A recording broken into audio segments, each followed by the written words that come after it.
All right, here we go. Intro to After Effects. So the first thing we want to do is import the pictures that we're going to be using. So let's go here to File, Import, File. And in my case, the pictures are in the Downloads folder. So let's choose Chemistry Lab and Rabbit and hit Open. And there we go. You need more than one background? Nope. Okay, so once you've got these imported, then what we need to do is create a composition. That's what we're going to turn into our movie. So go up here to the composition menu and choose New Composition.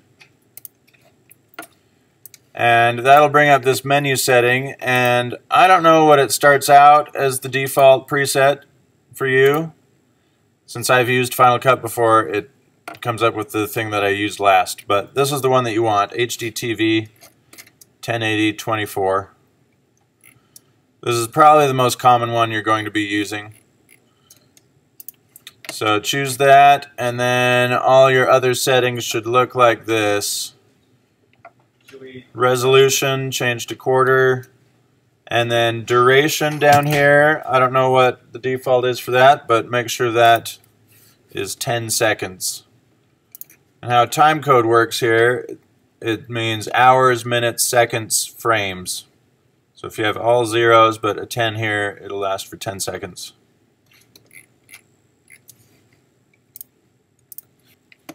Okay, so once you hit OK, then your composition opens up, and on my mouse, if I scroll on my mouse button, I can zoom in or out on the composition.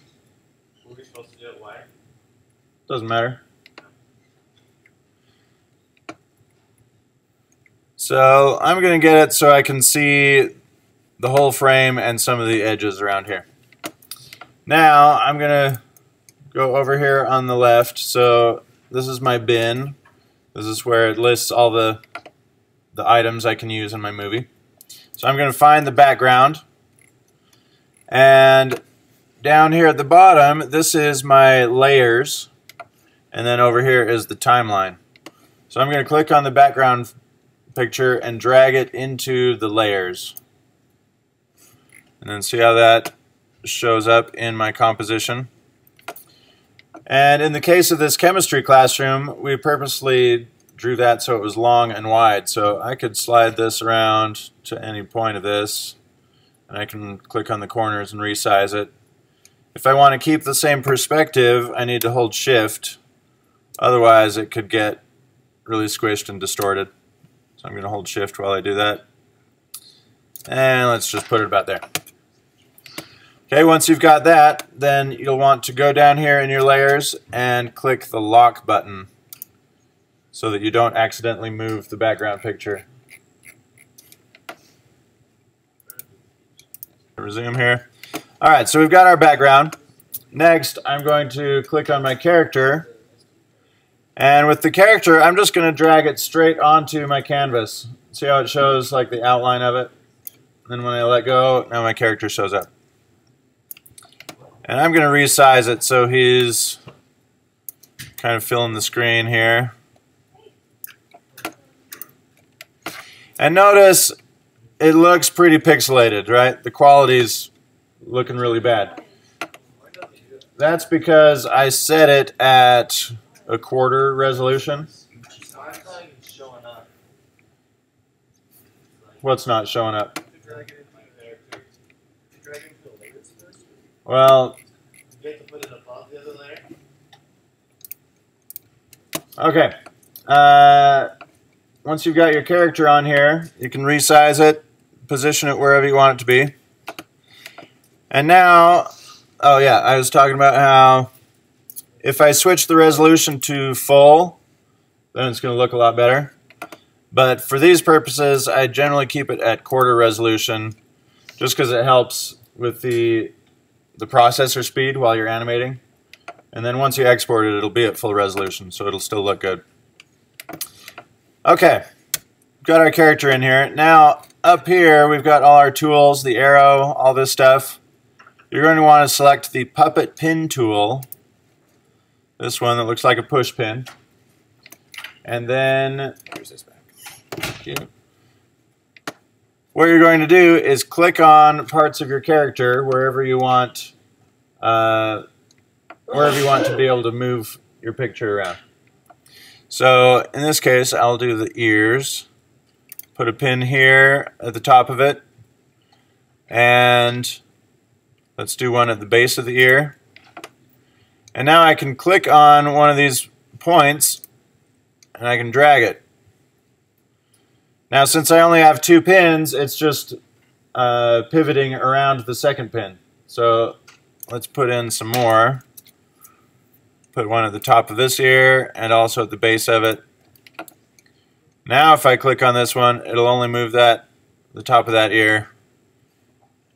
And the other parts of the body kind of respond to it, but not as much. Okay, now let's say I want the legs to move. So I can put one on each foot. And I'll put one in his hips there so that the legs will move independently of that. There we go. Now you can grab each one of these and move your character around. Where'd you put the third one? Just put it wherever you want.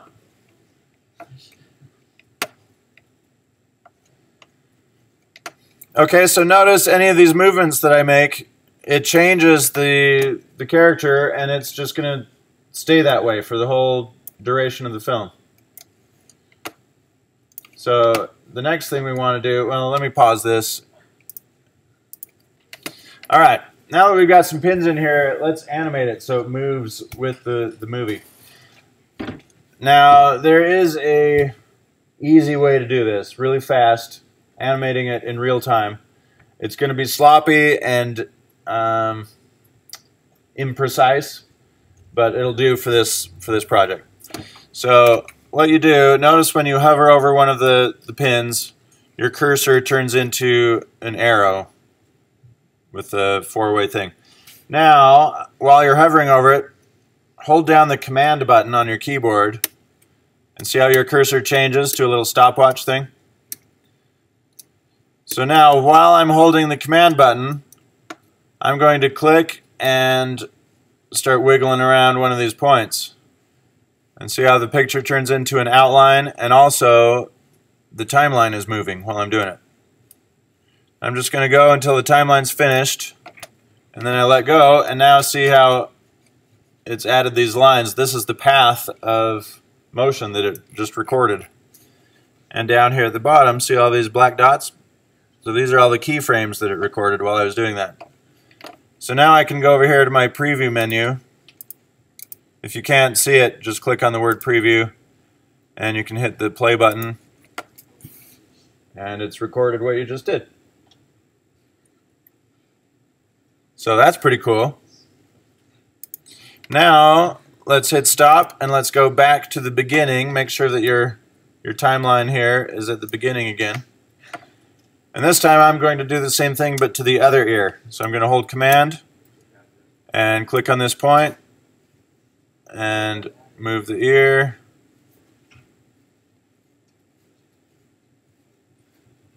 And I just keep going until it gets to the end of the timeline, and then I let go. Let's hit play and see how that works. Not bad. Okay, how did you do that? Okay, now I'm going to add some movement to the feet. So I go back to the beginning of the timeline, hold command, and I'm just going to make the feet wiggle really fast.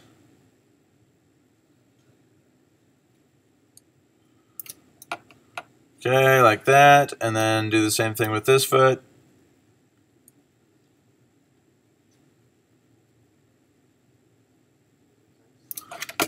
Something like that.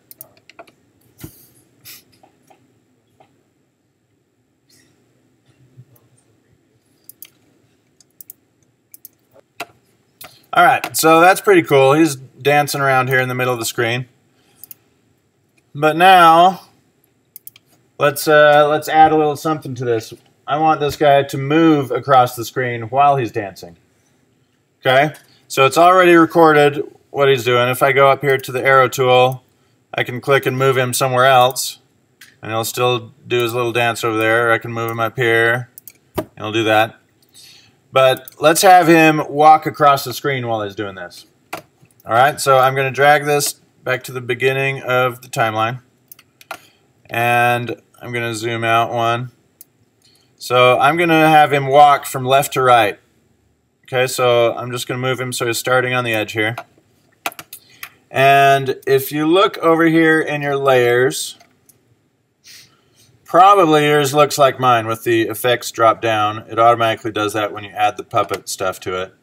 But if it doesn't, if it just looks like that, you can just drop this arrow down.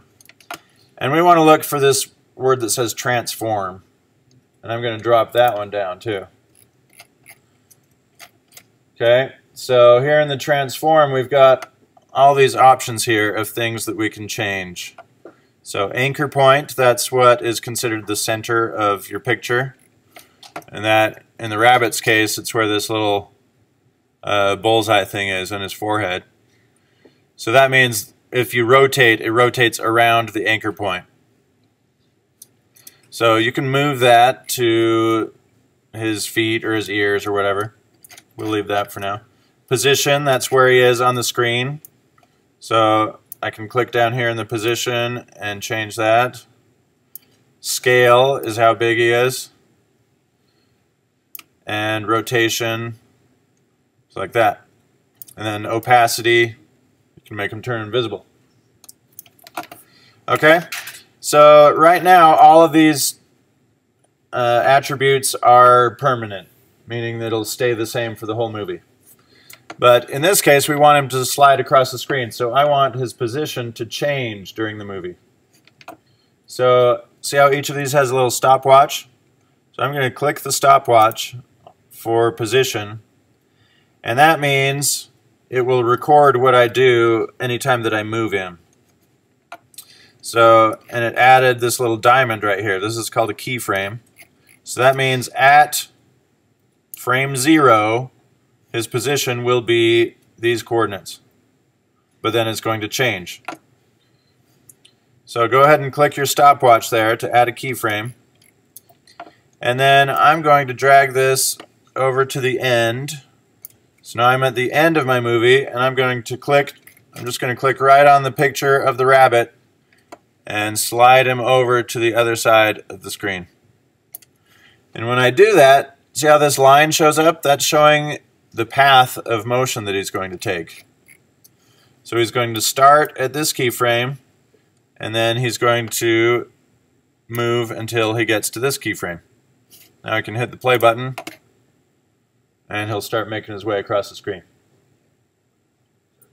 Now he's going really slow because the whole movie lasts 10 seconds. So he's taking 10 seconds to make his way across. If at any point I want him to go a different direction, I can just move to anywhere I want in the timeline. So let's say I want him to be jumping. So right here, maybe he's up in the air. And then at 2 seconds, he's landed. And then at 3 seconds, he's back up.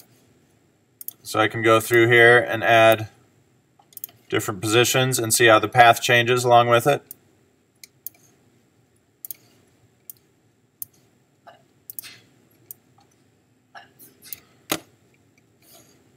And I can go back here and hit play, and it's remembered what I did.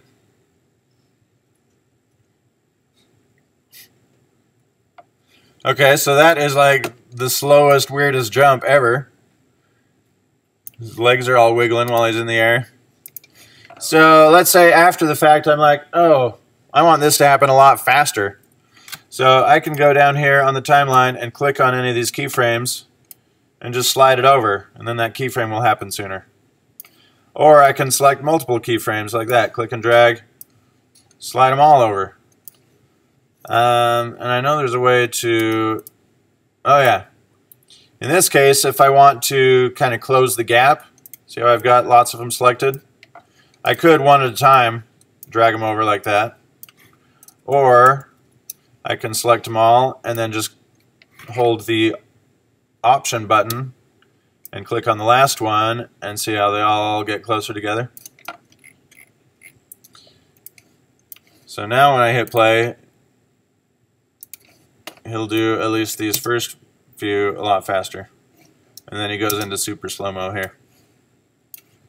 So let's slide those over and slide this over, and then he's done. Then he just stands there and wiggles on the edge of the frame. So I'm going to drag these back over like that, stretch it all out. There we go. Alright, so go ahead and add some movement to your character. Make him move somewhere into a different position on the screen. So we've got our character moving across the screen. Let's do one more thing here that'll make it pretty cool. I could go in here, let's say I want him to be like wiggling while he's doing it. I mean, he already is wiggling his feet, but let's say I want him to be, his rotation to be wiggling back and forth. So I could do the same thing and put in keyframes for the rotation, but that would take forever if I want him to be wiggling really fast.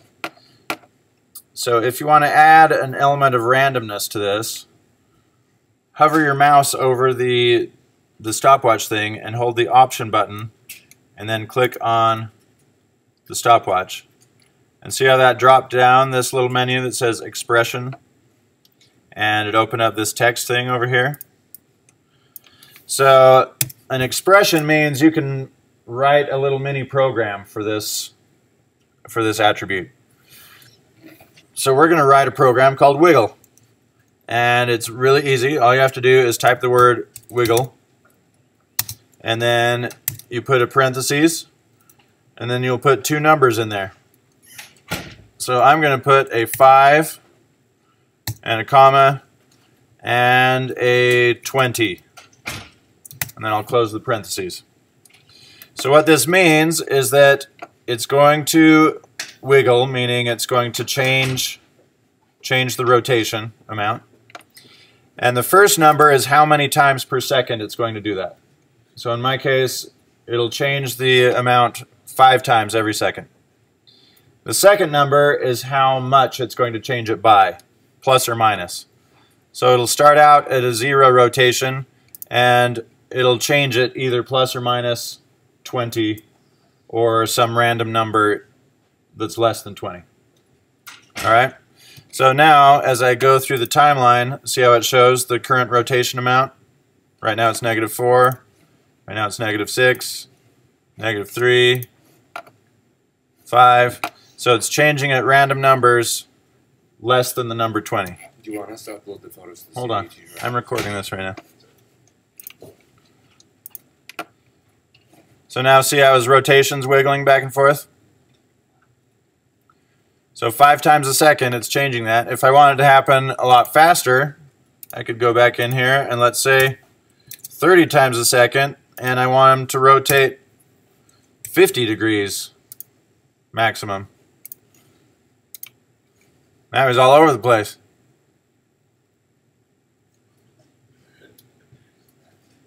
Too much power. Yeah.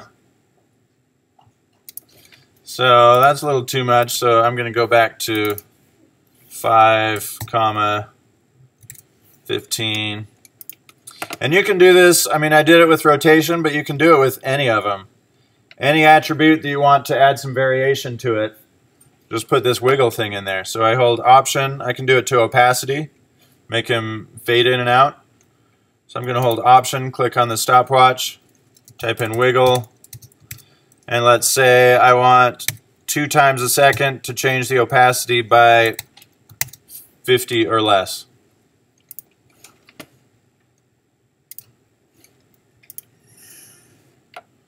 There we go. Now he's going to fade in and out the whole time.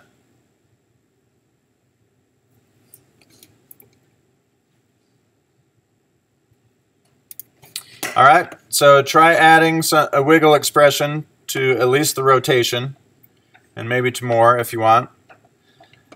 And then add one more character in there and do all this stuff for another character. And we'll get that far and then I'll show you how to export these. Okay.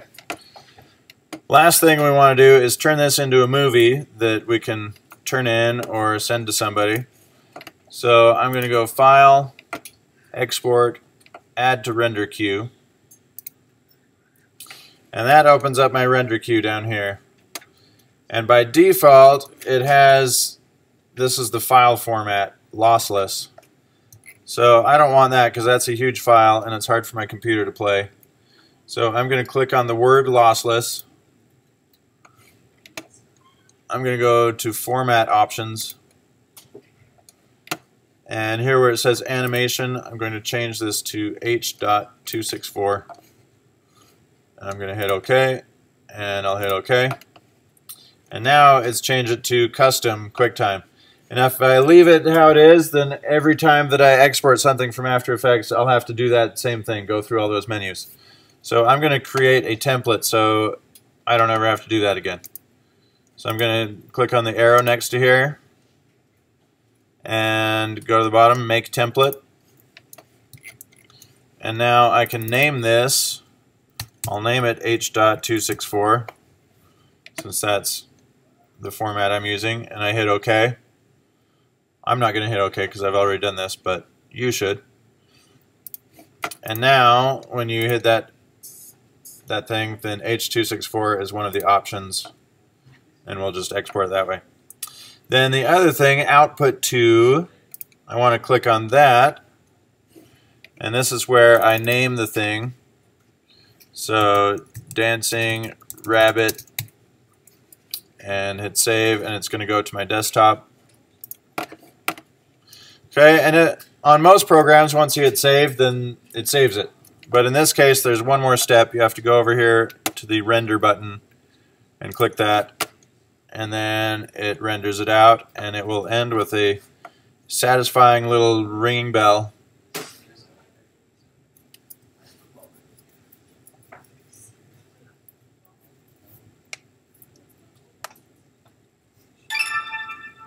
There we go, now we're done. And I can go to my desktop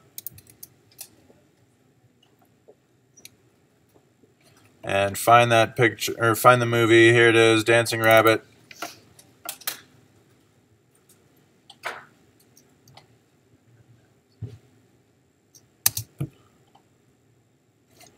And there it is.